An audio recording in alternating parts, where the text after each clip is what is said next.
जय हिंद दोस्तों, कैसे हैं आप लोग सभी। आई होप सभी अच्छे होंगे। आज हम लोग साइंस का सेट नंबर 118 को करेंगे।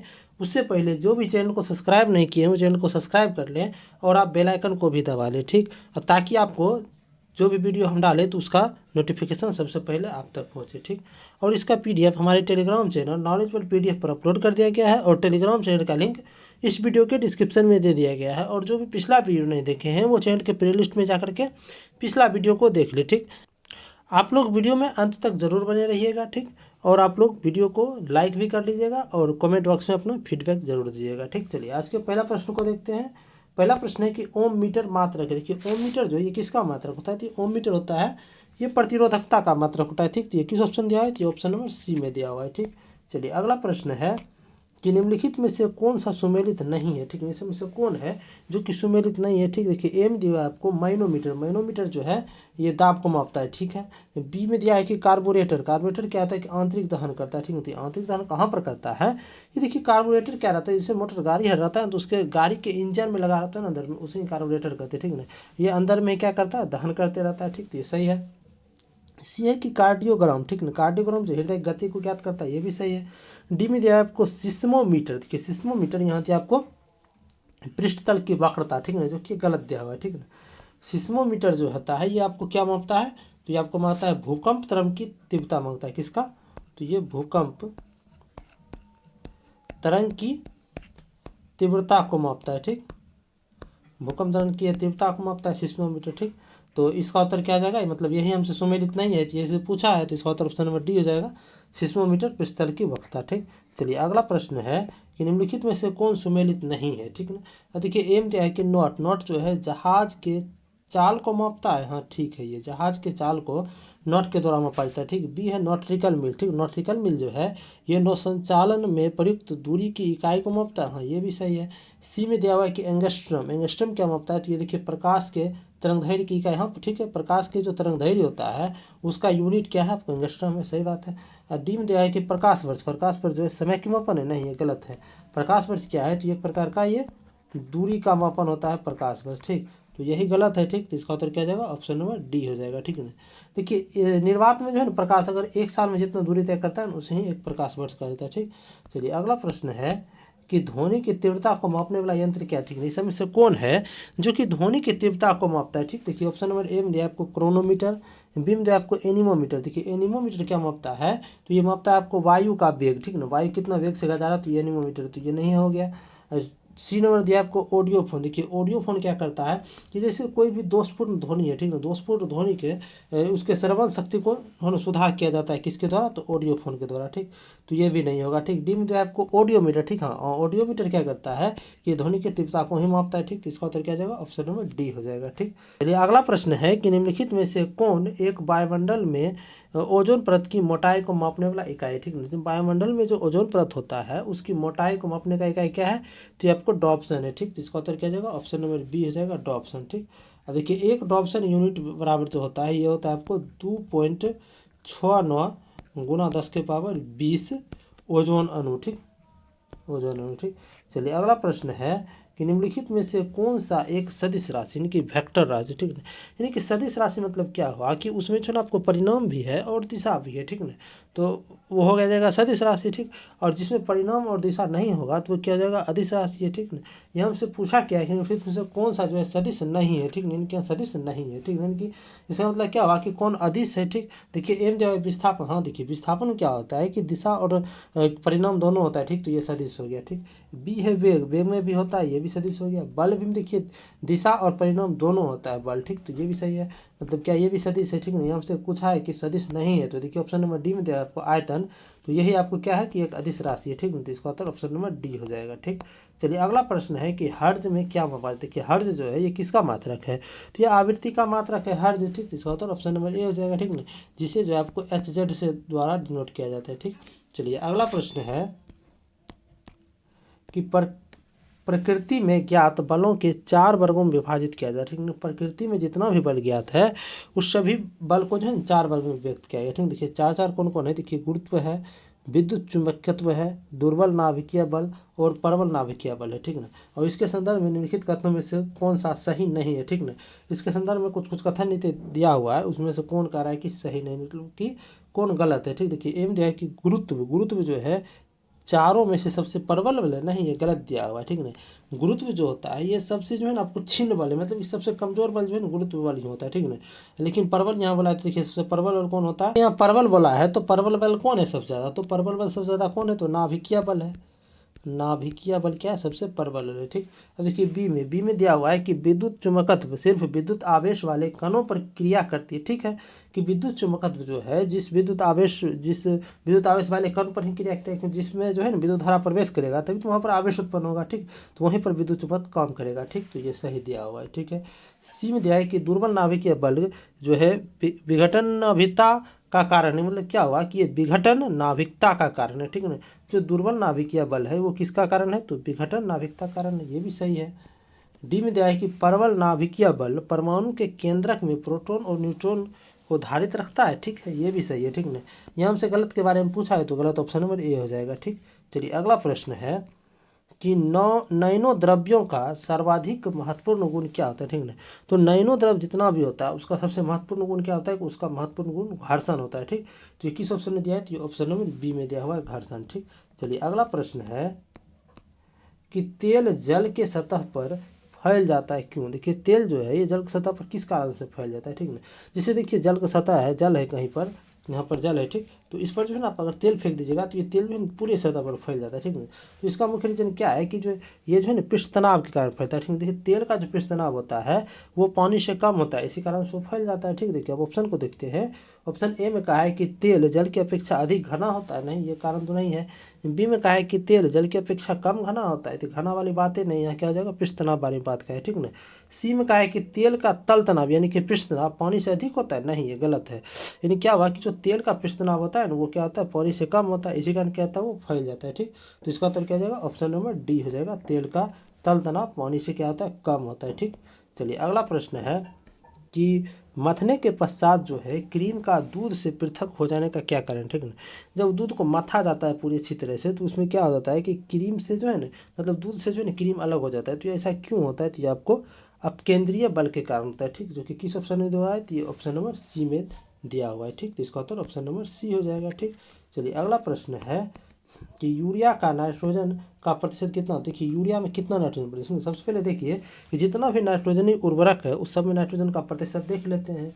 ए में दिया है आपको अमोनियम सल्फेट, तो अमोनियम सल्फेट जो है इसमें कितना होता है, तो 21% नाइट्रोजन होता है, ठीक। अब देखिए अमोनियम क्लोराइड जो होता है इसमें होता है 25%, ठीक। अमोनियम नाइट्रेट जो होता है इसमें होता है 35% नाइट्रोजन, ठीक। और कैल्शियम नाइट्रेट जो होता है इसमें नाइट्रोजन कितना होता है, तो ये होता है आपको 17%, ठीक। और सोडियम नाइट्रेट जो होता है उसमें नाइट्रोजन होता है 16%। उसके बाद है आपको कैल्शियम साइनामाइड, ठीक। तो कैल्शियम साइनामाइड में जो होता है नाइट्रोजन वो होता है आपको 21%, और यूरिया में कितना होता है, तो लगभग 45% होता है, ठीक ना। अब देखिए ऑप्शन में हमसे क्या पूछा है कि यूरिया में नाइट्रोजन का प्रतिशत पूछा है, ठीक ना, मतलब कि 45 के आसपास होगा, ठीक। या देखिए ऑप्शन ए में 30 दिया हुआ है, बी में 25, डी में 60 और सी में 47 है, ठीक ना। तो 45 के आसपास कौन आ रहा है, तो 47 ही आ रहा है, तो इसका उत्तर ऑप्शन नंबर सी मार देंगे, ठीक। चलिए अगला प्रश्न है कि निम्नलिखित में से कौन सा युग्म सुमेलित नहीं है, ठीक। ए में दिया है कि मेसोन की खोज हेनरी युकावा ने किया था, ये सही बात है, ठीक। बी है कि पॉजिट्रॉन की खोज किसने, तो ये सी.डी. एंडरसन एवं यू.एफ. हेस ने, ठीक है। कि सी.डी. एंडरसन और यू.एफ. हेस ने किसका खोज किया था, तो पॉजिट्रॉन का खोज, ठीक।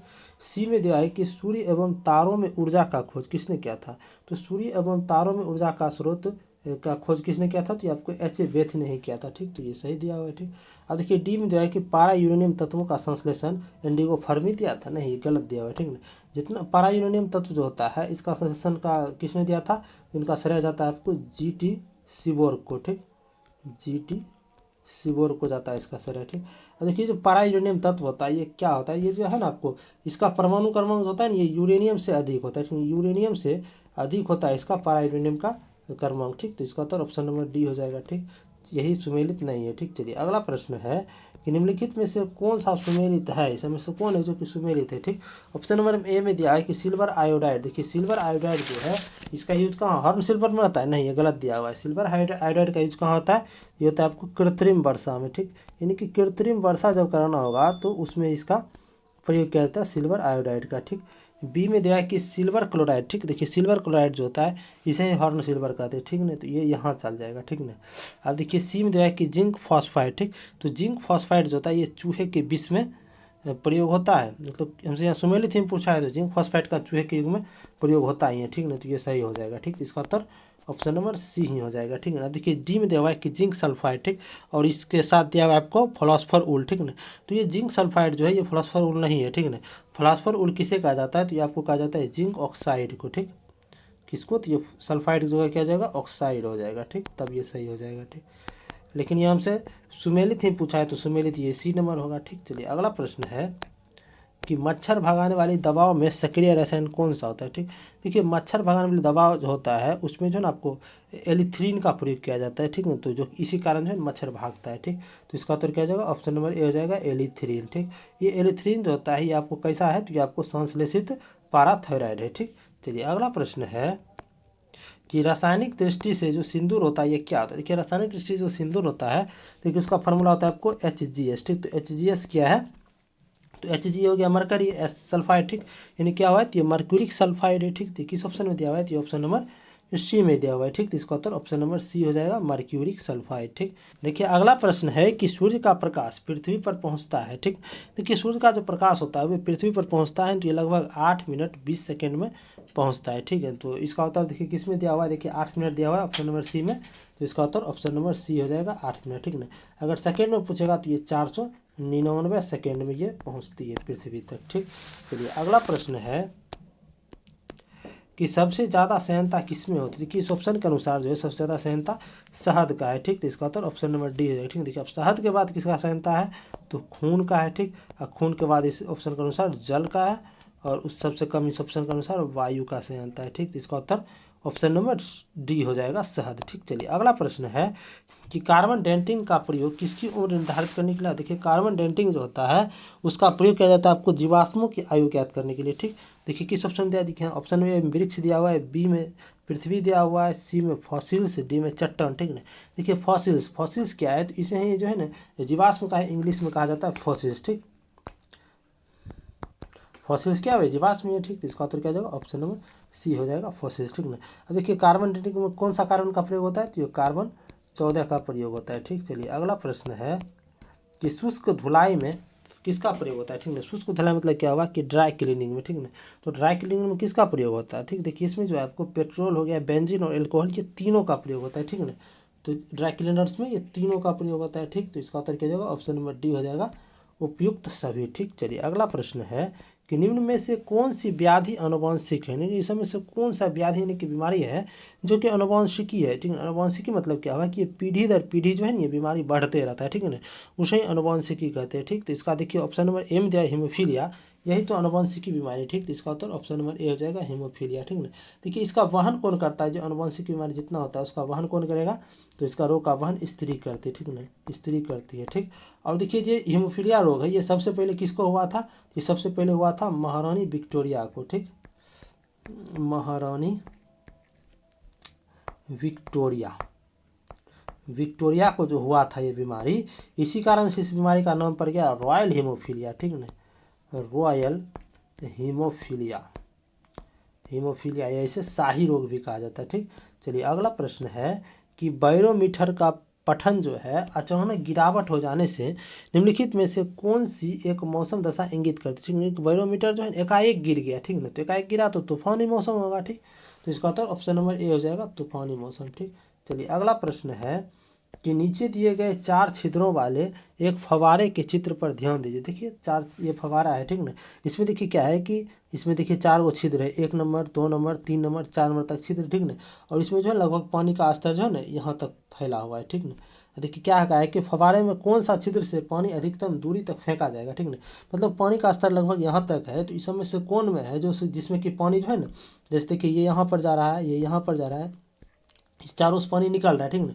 तो सबसे ज़्यादा दूरी पर जाकर के कौन गिरेगा, कौन क्षेत्र से जो ये पानी गिरेगा, मतलब कौन छिद्र से ये पानी गिरेगा, ठीक ना। देखिए छिद्र से जो पानी गिरता है इसके लिए देखिए क्या समीकरण होता है। देखिए एक होता है आपको टेरिसेली लॉ, ठीक ना, इनकी टोरिसेली लॉ, टोरिसेली सेलीज लॉ, ठीक है। टोरी सेलीज लॉ क्या कहता है, ये जो इसका जो वेग होता है यानी कि v बराबर होता है आपको √2gh, ठीक। ये जो g है, ये g क्या है आपको, तो गुरुत्वीय त्वरण हो गया। और h क्या है, तो h जो है ना जल स्तर में है, जो कि जो जितना छिद्र से ये जो है ना आपको जल स्तर को बताता है, ठीक ना। जैसे देखिए यहाँ पर जल स्तर यहाँ पर है, तो ये आपको ये हो गया, यहाँ से यहाँ तक h हो गया, ठीक ना। अब देखिए बनाते हैं, देखिए यहाँ 1 नंबर, देखिए 1 नंबर में क्या है, इसका देखिए जल स्तर क्या है, तो पूरे h है, ठीक। पूरे का h जलस्तर, इसका जलस्तर h हो जाएगा, ठीक ना। तो h जब हो जाएगा तो ये h हो गया, ठीक। तो h से जब करेंगे तो ये v जो है ना h के गुना करेंगे तो ये बराबर ही आएगा। लेकिन देखिए 2 पर जाएंगे तो यहाँ देखिए इसका जो हाइट हो जाएगा कुछ ना कुछ कम हो जाएगा जलस्तर, ठीक ना। तो कम हो जाएगा तो इसका मतलब क्या हुआ कि इसका जलस्तर जो है ना कम हुआ तो v भी कम आएगा, ठीक ना। तो यहाँ सबसे अधिक वेग किसका हो जाएगा, तो 1 का हो जाएगा, ठीक। मतलब 1 में जो है ना ये पानी यहाँ से फेंकेगा तो बहुत लंबा दूर तक गिरेगा, ठीक। तो इसका उत्तर क्या हो जाएगा, ऑप्शन नंबर किस में दिया हुआ है, तो ऑप्शन नंबर डी में दिया हुआ 1, ठीक। चलिए अगला प्रश्न है कि निम्नलिखित में से किस युग्म में सही सुमेलित नहीं है, ठीक ना। सही सुमेलित कौन सा है, किस में देखिए थायमिन है, जिसकी कमी से बेरी रोग होता है, ये सही है, ठीक है। बी है एस्कॉर्बिक एसिड, ठीक। एस्कॉर्बिक एसिड की कमी से एस्कॉर्बी रोग होता है, जैसे विटामिन सी भी कहते हैं, तो ये भी सही है। सी में दिया है कि विटामिन ए की कमी से वर्धनता नहीं है, गलत दिया हुआ है। विटामिन ए की कमी से कौन सा बीमारी होती है, तो ये रतौंधी होती है, ठीक ना। कौन होता है, तो रतौंधी होता है, ठीक ना। लेकिन वर्धनता नहीं होता है, ठीक ना। वर्धनता आखिर है क्या, तो एक प्रकार का क्या आपको ये अनुवांशिक बीमारी है, ठीक ना। देखिए डी में जो है कि विटामिन के की कमी से क्या होता है, रक्त जमता है, ठीक है, ये भी सही है, ठीक ना। यहाँ क्या कहा है कि कौन सुमेलित नहीं है, तो सुमेलित नहीं कौन है, तो ऑप्शन नंबर सी सुमेलित नहीं है।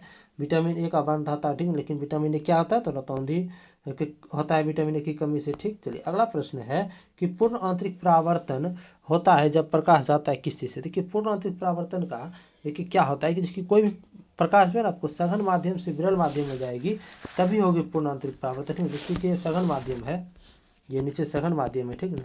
ये सघन माध्यम से विरल माध्यम में जा रही है, ठीक। ये प्रकाश की किरण, ठीक ना, जैसे जाएगी तो इसका जो आपतन कोण होता है ना, ये क्रांतिक कोण से अगर अधिक हो जाएगा, देखिए आपतन कोण जो जा रहा है ये क्रांतिक कोण से अगर अधिक हो जाएगा ना, तो ये जो है ना आपको क्या हो जाएगा कि ये जो है पुनः इसी वापस में लौट जाएगा, ठीक ना। तो इसी वापस में लौट गया, इसे ही कहा गया पूर्ण आंतरिक परावर्तन, ठीक ना। तो इसका मतलब क्या होगा कि पूर्ण आंतरिक परावर्तन कहाँ पर संभव है, जब जो सघन से विरल में जाएगा प्रकाश तभी संभव है, ठीक ना। विरल से सघन में तो संभव नहीं है, ठीक ना। तो आप देखते हैं कि इस ऑप्शन में ये दिया हुआ है, देखिए ऑप्शन नंबर ए में हीरे और कांच दिया हुआ है, ठीक। हीरे से जो है ना कांच में जाता है, ठीक ना। बी में दिया हुआ है कि जल से कांच में जा रहा है, ठीक।